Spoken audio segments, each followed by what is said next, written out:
All right, guys, welcome back to our second topic. Microsoft, just in case you didn't know, we're going to be talking about Microsoft's E3 press conference, what we think and what we hope is going to be shown tomorrow at 2 p.m., just in case you didn't know what time it was. Yeah.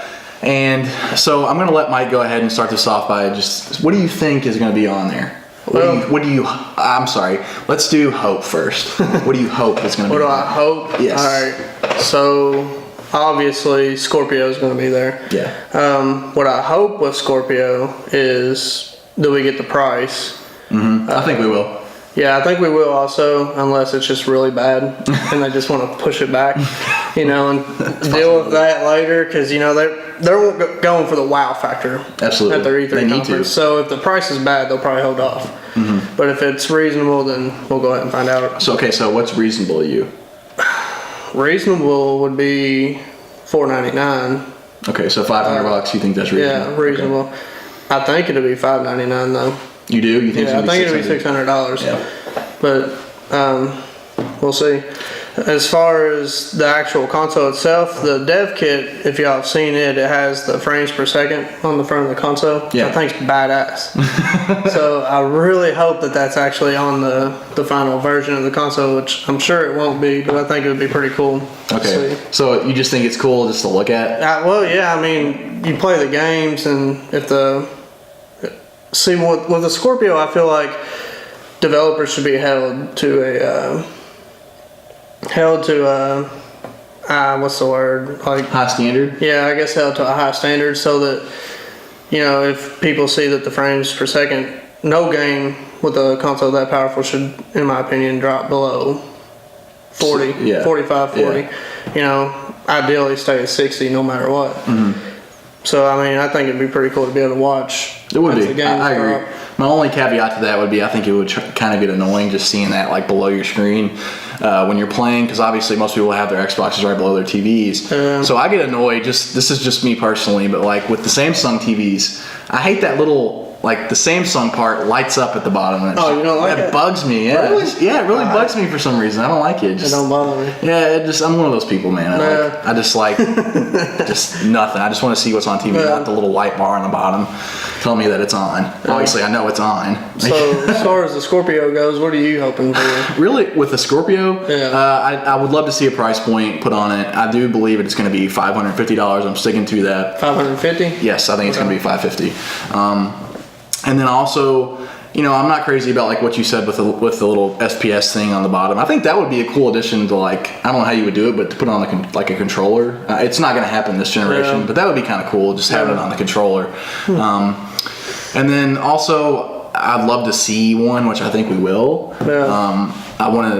I want it to be available in a bunch of different colors, just because I don't know why. Yeah. I prefer black technology. Like my phone's black, iPad's black, all my technology is black. But I think it is cool when they have different color consoles, because people can sort of, it's sort of a way of expression for a lot of people. Yeah, it gives you more personalization. Or whatever. Exactly. So, that'd be cool. And then really that's pretty much it for the Scorpio. I think they're going to go into more of like the power, how much. Yeah, they're for sure going to talk about specs, I would imagine, since Phil Spencer said that this conference is going to be over 90 minutes long. Yeah. So I think, I'm sticking to my E3 predictions. I think it's going to be half of it's going to be about the Scorpio. Yeah. I will say this about the last thing that I hope, and it'll be a huge disappointment to me if they don't. The Elite, the Xbox One Elite controller. If that's a premium console, that controller should be with that console. Yeah, that's a good. Should be bundled. Every single one sold should come with that controller. That's a good point. And I don't see where it would really cost them that much more money, because that controller's sold for way more than what it actually costs. Yeah, it probably doesn't cost too much more to produce that controller versus the regular one. So as far as games, what are you hoping to see? So what I'm hoping to see is. I would like to see the Forza Horizon 3. I would like to be able to see it in 4K. Okay. I'm sure that they're already getting ready to. They've already ported it. Okay. With the upscaled graphics and all that, because it came out on PC. And I think you can run it on 4K there. Okay. And then is that pretty much it for the games that you're wanting to see? What I'm wanting to see and what I'm hoping to see I just don't know what Microsoft has right now. Okay, that's my thing. I don't care about like games that we already know about. I want to see new IPs. Yeah, because in my opinion, that is why PlayStation has crushed Microsoft in this sort of console war that everybody likes to talk about. Xbox has got to figure out how to.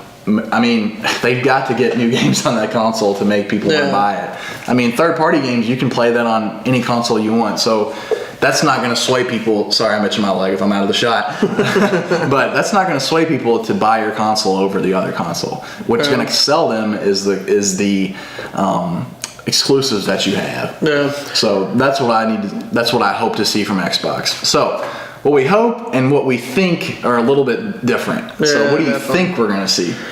So I think, like you said, we hope to see new IPs. I think we will see new IPs. You think we will? Yeah, I think the Scorpio is all right, the Xbox One was not a failure by any means. No. It sold really well, but they got drilled by the PS4. Yes. You know, so the Scorpio to me, when that console launches, is turning into the new chapter. So it is for you. For me, I feel like that's how they should be going about it. Okay. You know, you can have the hardware, you can have the most powerful hardware in the world, but if you don't have the software to support it, that console will not do anything. Mm-hmm. So turn the new chapter and let's see new IPs.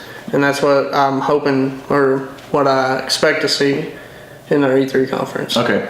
I pretty much agree with you, to be honest. I didn't think of it that way. Like, I didn't think of it as being sort of a new chapter. The next generation for them is what you're saying, essentially, correct? Yeah. So, but yeah, I agree with that, because when you have new consoles launching, you ideally would want to launch new IPs with that. And I think that's kind of what, to me, this whole, both PS4 and the Xbox One, when they first launched, it just seemed like we were getting remastered title after remastered title after remastered title, and it just sort of like was stagnant. Now we're finally getting new IPs, so I would hope to God that we see new IPs from them, because that would, I think, make people want to buy the console more. But nobody wants to, just like the games on the 360, if you can play the game on the 360, why would you go out and spend $500 or however much the Scorpio is going to be just to play it in better graphics? I mean, there are certain people that will. I think you're one of those people that loves. I'm definitely one of the graphics people. See, I'm not. I don't care about that. If I can, the games to me look just as good. You know, I'm not one of those people that has to have it in 4K and like 70-inch screen. I mean, I'm not hating or anything, but it's just I bought the PS4 Pro, and you know, Sony said, which this isn't a Microsoft video, but Sony said, you know, a good majority of the people that bought the Pro were already PS4 owners. Yes. So, you know, a lot of people are like it. Yeah, so hopefully we see all of those things that we talked about. I mean, like I said earlier, Phil Spencer said on Twitter that this is going to be over an hour and a half long. Yeah, he said there was games that they just could not leave out. Yeah, so well, that's good. I mean, that's what we're hoping to hear. Yeah. So like we said in the previous video, we're going to be having a lot of E3 coverage. If you're interested in seeing any of that, just go ahead and hit the subscribe button. Other than that, guys, take care. Have a great day.